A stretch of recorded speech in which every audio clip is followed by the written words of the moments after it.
Hello friends, I am Prithviraj Singh and I warmly welcome you to my channel SciTutorial. Today we will discuss about oceanography part 4. In the last session we had discussed about oceanography part 3, in which our last topic was ONGC and ONGC's contribution in Indian oceanography. So today we will discuss about two major research vessels and other most interesting and important things, which is a suspense of today's session, and you will must enjoy it because it is so much enjoyable and a motivating achievement of India. So let's start our session without wasting any more time. As I said that we will start from RV Gaveshani and ORV Sagar Kanya, two major research vessels of India.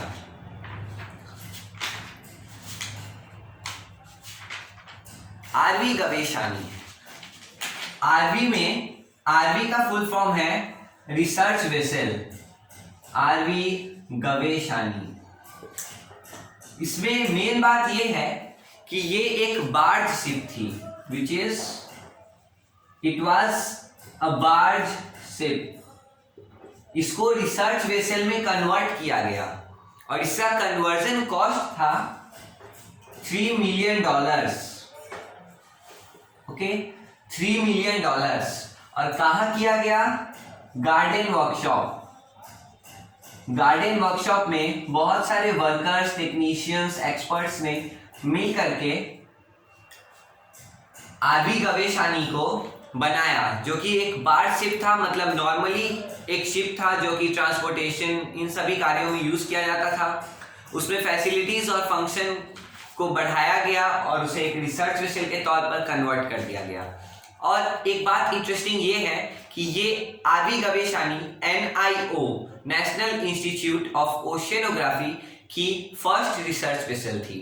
Okay, तब हम आइए आगे बढ़ते हैं और देखते हैं कि आरवी गवेशानी कौन कौन से फील्ड्स में रिसर्च करती है. चलिए देखा जाए. सबसे पहले ऑयल फील्ड्स. ऑयल फील्ड्स के क्षेत्र में इसका रिसर्च माननीय है. जैसे बॉम्बे हाई और भी वेस्टर्न शोर में, ऑफशोर में जो भी ऑयल फील्ड्स की डिस्कवरी हुई है, उससे रिलेटेड कोई भी रिसर्च आरवी गवेशानी ने की है. और उसके बाद आता है ऑयल पॉल्यूशन. ऑयल पॉल्यूशन पर भी इसने बहुत ही रिसर्च की है. और तीसरा आता है डेवलपमेंटल एक्टिविटीज, जो कि मैं लिखूंगा नहीं क्योंकि ये हम सभी को पता है कि जो भी मार्जिन से कॉन्टिनेंट के, एशियन कॉन्टिनेंट के हर जगह के आरवी गवेशानी ने डेवलपमेंटल एक्टिविटीज पर रिसर्च किया है कि कैसे वहां पे डेवलप किया जाए. अब है mineral deposits. Mineral deposits are found in ocean, beneath ocean, at ocean floor और सस्पेंडेड इन ओशियन. सो जो भी ओशियन में मिनरल डिपॉजिट्स होते हैं, उनको एक्सप्लोर करने से लेकर उनको इफिशिएंटली यूज करने तक, ये सारी प्रोसेस पर भी रिसर्च आरवी गवेशानी ने की है. और एक बात है, मॉनसून एक्सपेरिमेंट हुआ था. मॉनसून एक्सपेरिमेंट IMD के द्वारा किया गया था. उसमें इसने ऐसी सक्सेसफुल रिसर्च की आरवी गवेशानी ने, जिसके कारण IMD से इसे सर्टिफिकेट ऑफ एप्रिसिएशन भी मिला था. मैं इसे वाइप करने के लिए 1 मिनट में एक वाइपर लेके आता हूं.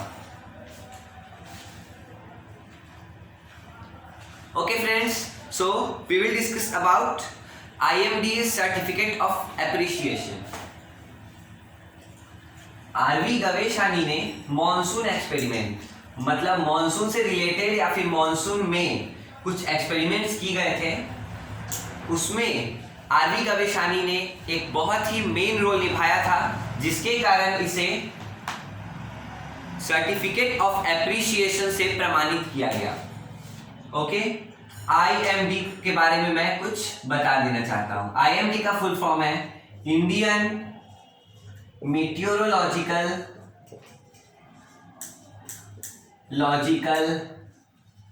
डिपार्टमेंट. इस डिपार्टमेंट में वेदर फोरकास्टिंग से लेके कोई भी मीटियोलॉजिकल थिंग्स, इन सभी पर रिसर्च की जाती है। अब आगे बढ़ते वक्त हम देखते हैं कि आरवी गवेशानी कौन कौन से कंट्री में विजिट की और कौन कौन से कंट्रीज के EEZ में अपना रिसर्च किया।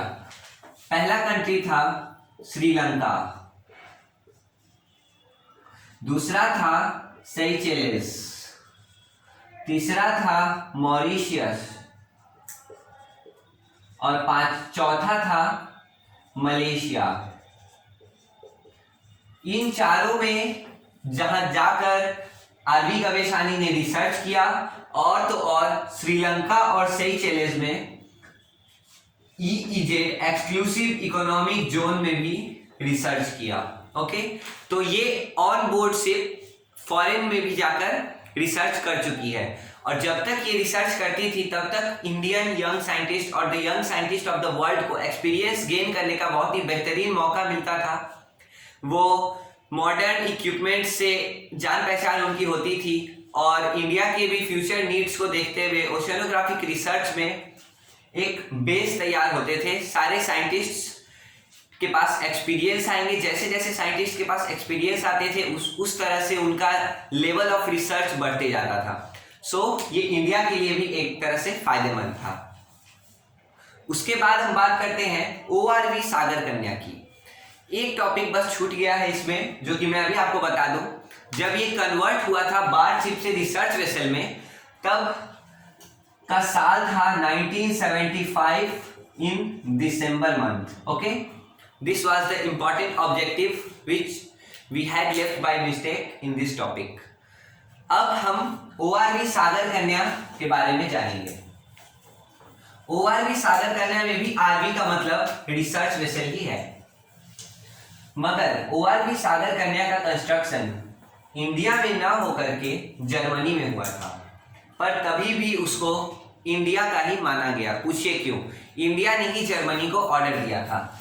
Germany was one of the most developed country in the terms of technologies. So Germany में बना था इन द ईयर 1983। और क्या बना था? ORV सागर कन्या। ओके, और मिनिस्ट्री ऑफ अर्थ साइंस ने इसे इस डिलीवरी को एक्सेप्ट किया। मतलब जर्मनी से जब इंडिया में आया ये ORV सागर कन्या, तो मिनिस्ट्री ऑफ अर्थ साइंस ने उसे रिसीव किया था। और रिसीव करने के बाद NCPOR नाम के एक रिसर्च इंस्टीट्यूट को सौंप दिया। और आज भी ORV सागर कन्या NCPOR के ही नेतृत्व में और ऑपरेटेड बाय NCPOR आज भी। अब हम जानेंगे NCPOR का full form. National centre for polar and ocean research. इसका मतलब इसके नाम से पता चल रहा है कि ये polar regions plus oceanic regions दोनों जगह पर रिसर्च करती है। तो इसी के साथ देता है ORV सागर कन्या। और ये ईयर था 1983, तो आपको याद करने में इसे दिक्कत नहीं होनी चाहिए, क्योंकि 93 was an important year for India in case of cricket world cup also. India had won its first cricket world cup match in 1983 against West Indies. Okay, अब हम ये जान चुके हैं और एक बात जान लिया जाए कि ORV सागर कन्या कौन कौन से क्षेत्र में मेनली रिसर्च करती है। तो India is a peninsular country and is separated by Bay of Bengal, Indian Ocean in the south and in the west Arabian Sea. तो इन तीनों जगहों पर Arabian Sea, Bay of Bengal and at last Indian Ocean, इन तीनों जगहों पर ORV सागर कन्या अपना प्रतिभा दिखाती हुई रिसर्च करती है। ओके, इन तीनों जगहों पर मेनली। अब हम मेनली बात करेंगे मिशन अंटार्कटिका पर। मिशन अंटार्कटिका एक बहुत ही मेन एक्सपेडिशन था और अंटार्कटिका में जाकर हमने एक्सपेडिशन से गए और एक्सपेडिशन के तौर पर गए और रिसर्च किए और बहुत सारे नए नए टर्म्स और डेटा को कलेक्ट किए, जिससे हमारे ओशियनोग्राफिक रिसर्च में बहुत ही और साइंस एंड टेक्नोलॉजीज में बहुत ही डेवलपमेंट आई। अब हम बात करेंगे कि लोग अंटार्कटिका में सिर्फ इंडिया ही नहीं, बहुत सारे नेशंस अपना अपना वो कर रहे हैं, रिसर्च कर रहे हैं, अपना research station, permanent research station establish करने के बाद। तो इसका मतलब कि अंटार्कटिका में कुछ तो खास बात है। तब अब हम जानेंगे कि अंटार्कटिका में क्या क्या खास बात है जिनके कारण बहुत सारे नेशंस वहां जाकर रिसर्च करना चाहते हैं। सबसे पहला कारण है fuel reserves. Fuel reserves, okay. First is fuel reserves, second is food wealth, third is ice core, fourth is microscopic organism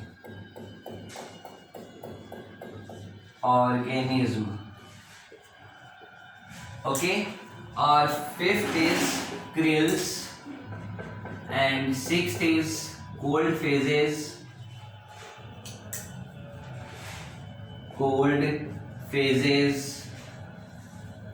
air current के पैटर्न्स, ओके, करेंट पैटर्न, और आठवां and the last sea current. Mainly हर देशों ने इनमें से ही कुछ major वजहों को देखते हुए वहां रिसर्च करने का फैसला किया था। इंडिया ने ये लास्ट की तीन फ्रॉम 6 पॉइंट टू 8 पॉइंट को देखते हुए वहां रिसर्च करने का फैसला किया था। और इंडिया वहां पे आइस कोर, मतलब जो भी पानी फ्रीज हो जाता है उसे आइस कहते हैं, तो आइस कोर में ड्रिलिंग करके अपनी रिसर्च को आगे बढ़ा रही है। और ये सभी वजहों को आप जानते हैं। फ्यूल रिजर्व्स में आ गया ऑयल और नेचुरल गैस के बहुत सारे डिपॉजिट्स यानी रिजर्व्स है वहां जिन पर हम रिसर्च कर सकते हैं, ओके। और krills, what are krills? Krills are most important living resources, बहुत ही इंपॉर्टेंट लिविंग रिसोर्सेज में से एक है। लिविंग मतलब जीवित रिसोर्सेज, ओके, जो कि अंटार्कटिका में 1000 मिलियन टन इतना का वहां पे स्टॉक है। 1000 मिलियन टन क्रिल्स का वहां पे स्टॉक है और 40 to 50 मिलियन टन्स वहां पे पर ईयर प्रोड्यूस होते हैं, मतलब प्रोडक्शन होता है। कितना का? 40 to 50 मिलियन टन, ओके। इस कारण से क्रिल के लिए भी अंटार्कटिका जाना जाता है।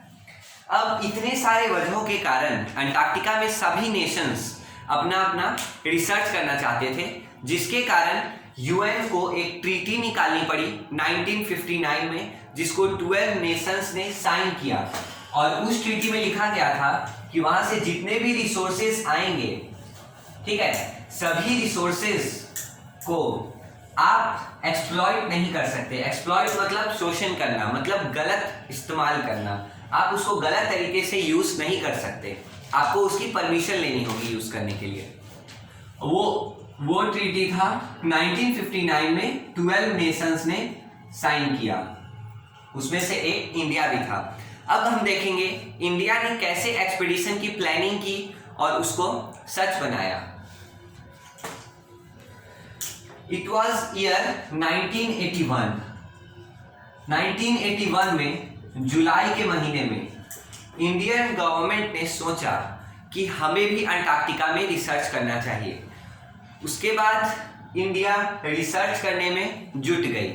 अब हम देखेंगे कैसे जुटी। और एक बात आप ये जान लीजिए एक इंपॉर्टेंट ऑब्जेक्टिव के तौर पर कि इंडिया को वहां 20 न्यू माइक्रोब्स मिले हैं, जिनका एग्जिस्टेंस आज तक नहीं देखा गया था उनके रिसर्च करने से पहले। तो 20 new microbes India has discovered and publishes it in their research papers, और इसे रिसर्च पेपर में भी उन्होंने पब्लिश कर दिया है। अब आगे बढ़ते हैं। फर्स्ट एक्सपीडिशन जुलाई में गवर्नमेंट ने प्लानिंग की और दिसंबर में फर्स्ट एक्सपीडिशन सच हो गया, दिसंबर में, वो भी 6 दिसंबर को। अब ये लोग जो गए थे फर्स्ट एक्सपीडिशन में, टोटल नंबर ऑफ लोग थे 21 मेंबर की टीम थी, जिसमें SZ कासिम लीडर का रोल प्ले कर रहे थे। इन सभी के लीडर थे ये। और 6 दिसंबर को 1981 में गोवा को छोड़ दिया, मतलब गोवा से लेफ्ट कर गए हमारी इंडियन टीम और वहां पहुंची 9 जनवरी 1982। ओके, लगभग 1 मंथ का टाइम उनको लग गया था। तब भी वो वहां पर 77 डे की एक्सपीडिशन को पूरा करते हुए बहुत ही अच्छे से रिसर्च करके डेटा कलेक्ट करके वापस आए। ये एक्सपीडिशन था फर्स्ट एक्सपीडिशन 77 डेज का। ओके, और एक मेन बात तो रह गया कि ये लोग जब गए थे फर्स्ट एक्सपीडिशन में, तब वो कौन से शिप से गए थे। मैरीन रूट का व्यवस्था लेते हुए वो MV पोलर सर्कल से गए थे, जो कि नॉर्वे से आया था, नॉर्वे की शिप थी। Okay, MV polar circle. अब वो लोग 77 डेज का एक्सपीडिशन को एंड करके फेब्रुअरी 21, 1982, ओके, फेब्रुअरी 21, 1982 में वहां से निकल पड़े और फिर वापस इंडिया आ गए और उस पर फर्दर रिसर्च की कि उन्होंने क्या डेटा कलेक्ट किया, कैसा हुआ, कि मतलब उसके रीजंस। अब हम सेकेंड एक्सपीडिशन के लिए उसी ईयर दिसंबर महीने में तैयार हो गए। अब आपके दिमाग में एक क्वेश्चन आना जरूरी है कि दिसंबर में ही हम क्यों एक्सपीडिशन करते हैं। As we all know, Antarctica is not far away from South Pole, means it's in Southern Hemisphere, और Southern Hemisphere में विंटर मतलब from October to March, means initial March, इस महीने में समर होती है। उसका विपरीत हम इंडिया में हैं, हम नॉर्दर्न हेमिस्फीयर में हैं, इसके कारण हमारा अक्टूबर से फरवरी विंटर सीजन रहता है जिसमें ठंड पड़ती है, लेकिन वो साउदर्न हेमिस्फीयर है जिसके कारण वहां इस टाइम में समर होता है। तो वहां पर अगर वो ऐसे भी ठंडी जगह है, बहुत ठंडी जगह है, Antarctica is the windiest and coldest place on earth. तो अगर हम विंटर में जाएंगे तो हम तो जम जाएंगे, फिर हम रिसर्च कैसे करेंगे, इसी कारण से हम समर में जाते हैं और वहां का समर दिसंबर में होता है इस कारण से। उसके बाद हम सेकेंड अंटार्कटिक एक्सपीडिशन के बारे में बात करने वाले थे। 1982 में दिसंबर में ये टुक प्लेस किया, मतलब सेकेंड एक्सपीडिशन इंडिया ले गया सेकेंड एक्सपीडिशन में अपने टीम को। और कितना टीम था इस बार, पहली बार 21 मेंबर को ले गया था। इसे हम ऑब्जर्व कर सकते हैं कि जिन लोगों को ले गया था इंडिया को लगा कि हमें और लोगों की जरूरत पड़ेगी, मतलब कुछ लोगों की कमी महसूस हुई, तो उन्होंने नंबर बढ़ा दिया और 28 मेंबर को ले गए, जिसमें लीडर थे VK रैना। और इस बार वहां पे वो लोग सिर्फ और सिर्फ 2 मंथ की एक्सपीडिशन किए और फिर वापस आ गए। यस, और एक बात सेकेंड एक्सपीडिशन में बहुत ही मेन हुई, वो ये थी कि अंटार्कटिका में उन्होंने प्लेस डिसाइड कर लिया था कि वो कहां पर अपना परमानेंट रिसर्च स्टेशन स्टैब्लिश करेंगे। ओके, अब चलिए हम आगे बढ़ते हैं थर्ड एक्सपीडिशन की ओर। थर्ड एक्सपीडिशन जब वो लोग सेकेंड एक्सपीडिशन से वापस आए तो दिसंबर में ही हुआ था 1983 में। देखिए 1983 was special in several ways. 1983 में इंडिया ने वर्ल्ड कप जीता, 1983 में हमारा ORV सागर कन्या बन के आया और 1983 में थर्ड एक्सपीडिशन भी हुआ। So 1983 is an important year in your dictionary. So 1983 में थर्ड एक्सपीडिशन हुआ, वो चला था 3 दिसंबर से लेकर 25 मार्च 1984 तक। ये सबसे ज़्यादा देर चला, मतलब बहुत दिन तक। और ये एक्सपीडिशन भी बहुत तरह से स्पेशल था। पहला कि 2 वुमेन साइंटिस्ट को इंडिया लेकर गया था अपने पहली बार, वो भी तीसरे एक्सपीडिशन में। सुदीप्त सेन गुप्ता, एक थी सुदीप्त सेन गुप्ता, डॉक्टर सुदीप्त सेन गुप्ता, एंड एक थी doctor Aditi Pant. 2 women scientist को इंडिया लेकर गया था। पहला वजह इस थर्ड एक्सपीडिशन के खास होने का, और दूसरा वजह कि इंडिया ने वहां पर अपने थर्ड एक्सपीडिशन में ही अपना परमानेंट रिसर्च स्टेशन इस्टेब्लिश किया। वो भी किसकी हेल्प से? इंडियन आर्मी की हेल्प से। और वो लोग थे टोटल 81 मेंबर। देखिए अब यहाँ 8 का सीरीज चलने वाला है। 81 member. IA is the short form of Indian Army, okay? So don't get confused. IA की मदद से 81 मेंबर 8 वीक्स में रिसर्च स्टेशन को एस्टैब्लिश कर देते हैं। अब अगला, आगे देखते वक्त हमें पता चलता है कि अब तो हमारा रिसर्च स्टेशन एस्टैब्लिश हो चुका है। अब उसके कंस्टिट्यूएंट और स्ट्रक्चर के पार्ट्स क्या हैं? तो वो बना है प्री फैब्रिकेटिंग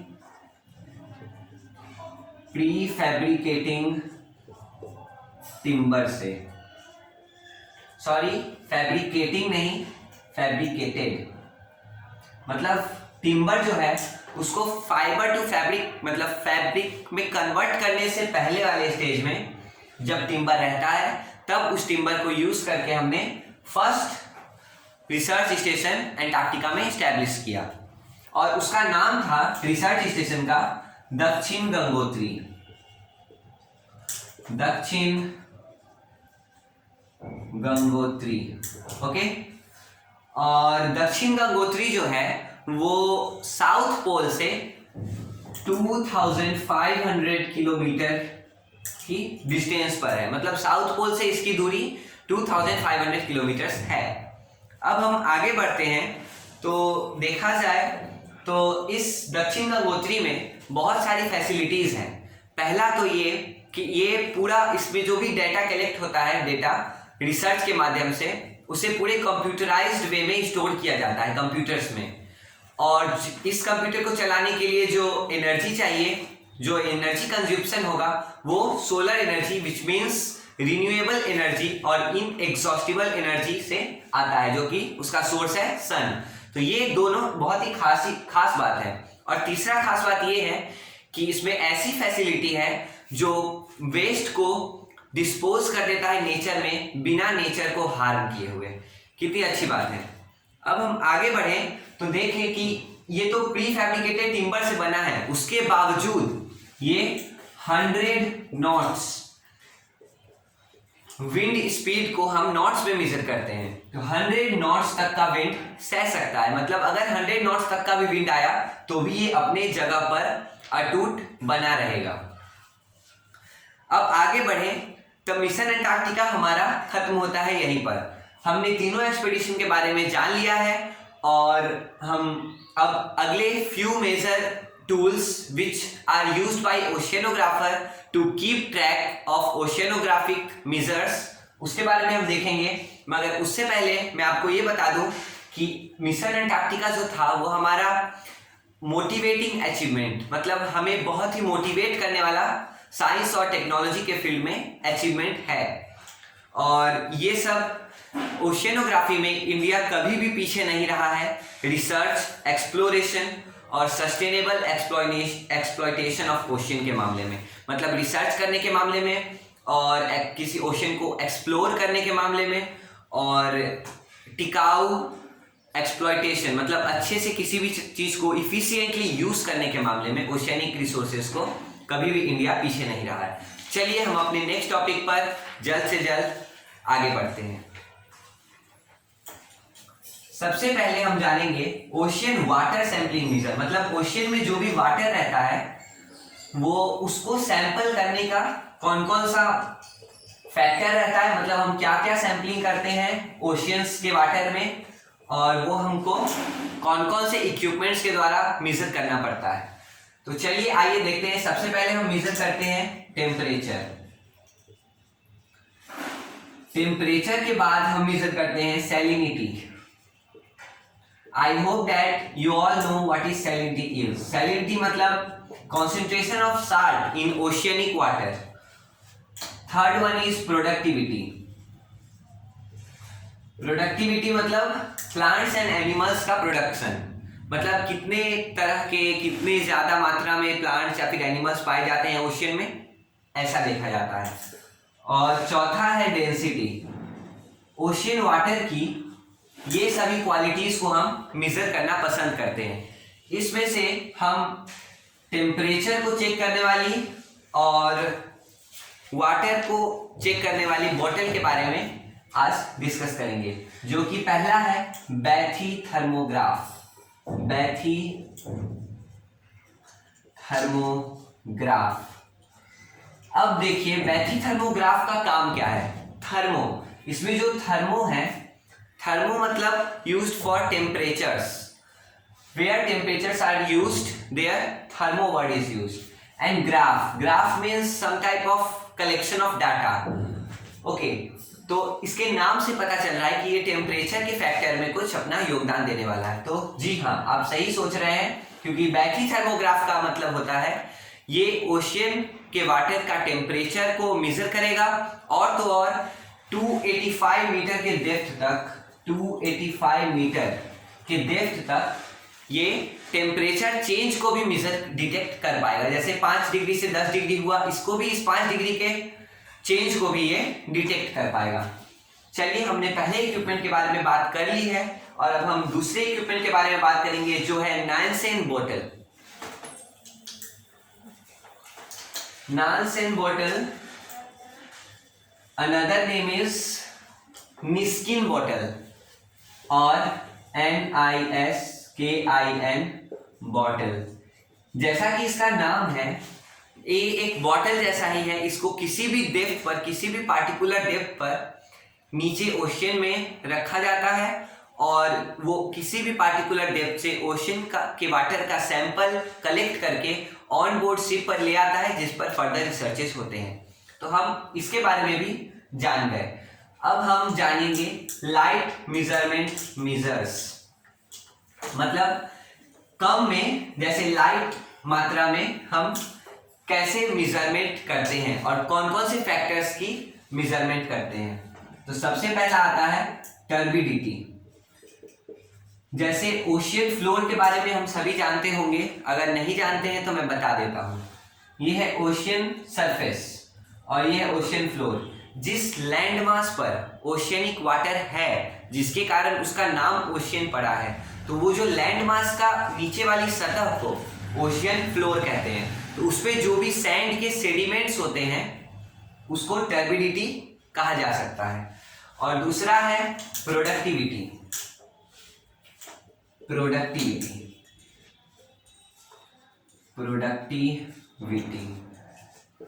यहां भी प्रोडक्टिविटी का वही मतलब है। अब इन दोनों को हम कैसे जांच करेंगे, तो एक इंस्ट्रूमेंट है SECCHI,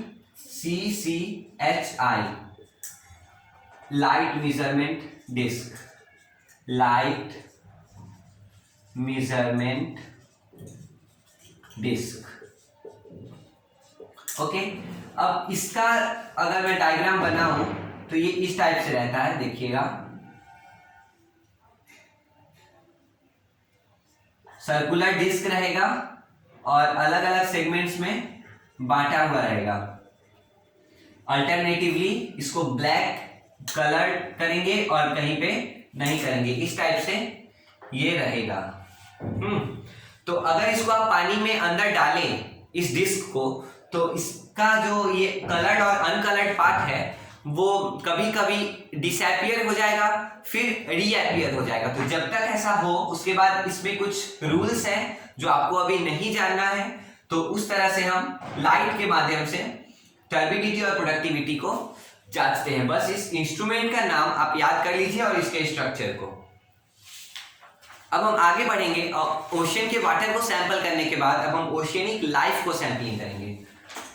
ओशियनिक लाइफ मतलब उसमें जो भी क्रिएचर्स रहते हैं, ऑर्गेनिज्म पाए जाते हैं, उन सभी के बारे में कैसे हम पता करें। तो सबसे पहला इंस्ट्रूमेंट आता है प्लैंकटन नेट। प्लैंकटन नेट एक कोन शेप्ड नेट होता है, जैसे बर्थडे कैप्स, आइसक्रीम कोन्स इस टाइप से रहते हैं ना, तो कोन शेप्ड रहता है ये। Okay, this is net part and this is mouth. Okay, surface पर, ओशियनिक सरफेस पर अगर इसको आप ऐसे फ्लो करेंगे तो इसमें कुछ कुछ ऑर्गेनिज्म क्रिएचर्स फंस जाएंगे, फिर आप उस पर रिसर्च कर सकते हैं। अब दूसरा आता है ऑटर ट्रॉल। ऑटर ट्रॉल का काम ये है, ये भी एक टाइप का नेट ही है मगर कुछ मॉडिफाइड है। ऑटर ट्रॉल, ओके, इसका आप ऐसे कह सकते हैं,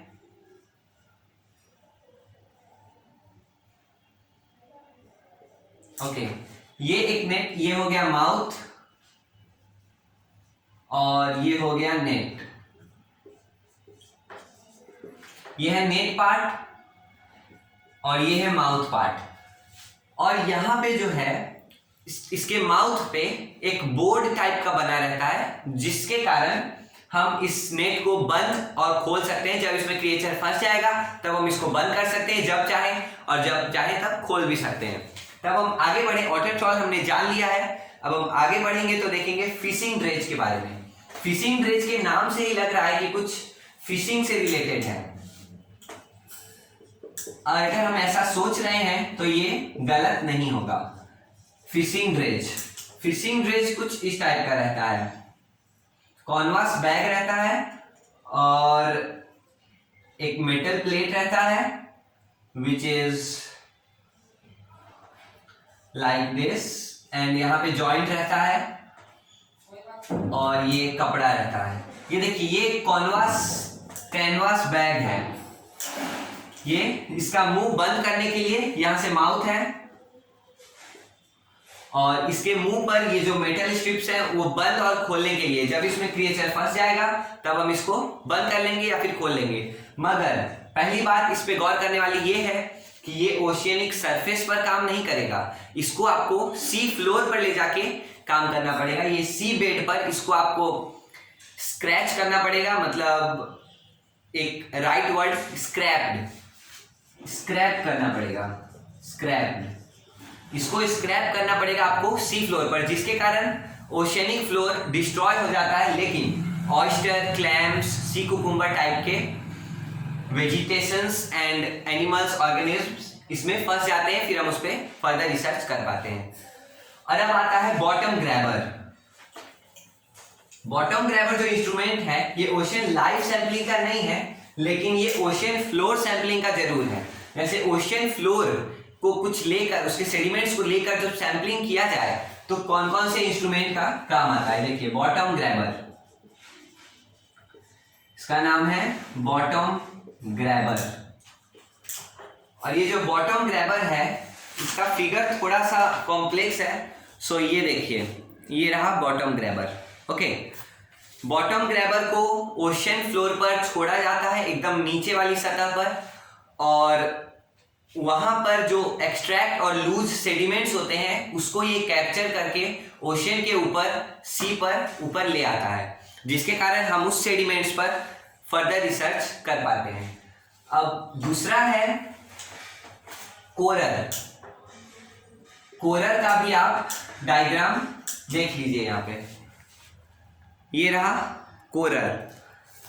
ये इसको ओशियन फ्लोर में, जैसे ये है ओशियन फ्लोर, तो इसके अंदर में इसको ड्रिल किया जाता है और इसके अंदर ड्रिल करके ये ओशियनिक फ्लोर के सेडिमेंट्स का सैंपल ले लेता है और फिर हम इस पे फर्दर रिसर्च करते हैं। चलिए, हम इंस्ट्रूमेंट्स के बारे में तो जान गए, बस एक लास्ट थिंग सोनार के बारे में जानना बाकी है। आज का वीडियो कुछ ज्यादा लंबा हो गया, but don't mind guys because this is oceanography's last part. इसके बाद आपको ओशियनोग्राफी में कोई भी दिक्कत नहीं आने वाली है। चलिए अब हम सोनार के बारे में बात करते हैं। Last topic of our session, sonar. इसका फुल फॉर्म है साउंड एंड